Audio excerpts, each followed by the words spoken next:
ഓണത്തെക്കുറിച്ച് പറയുമ്പോൾ തൃക്കാക്കര അമ്പലത്തെപ്പറ്റി എന്തായാലും നമ്മൾ പറഞ്ഞേ പറ്റൂ.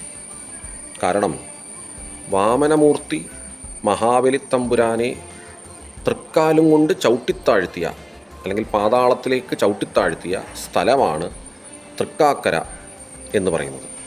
തൃക്കാൽക്കര എന്നുള്ളത് പിന്നീട് തൃക്കാക്കരയായിട്ട് മാറി. 14-ാം നൂറ്റാണ്ടിൽ ഈ പറയുന്ന തൃക്കാക്കര നഗരം എന്ന് പറയുന്നൊരു നഗരം അവിടെ ഉണ്ടായി.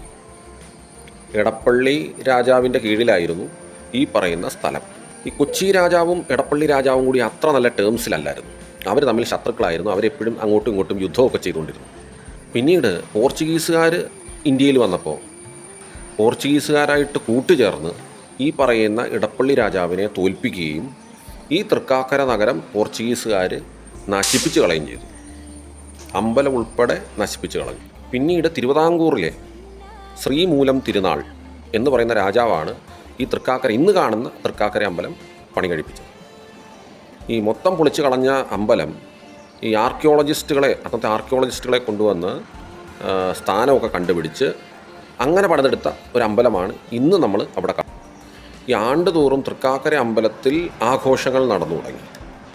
ആ ആഘോഷമാണ് പിന്നീട് വീടുകളിലേക്ക് വന്ന് ഇന്നിപ്പോൾ ഈ കാണുന്ന ഓണം പോലെ ആയത്.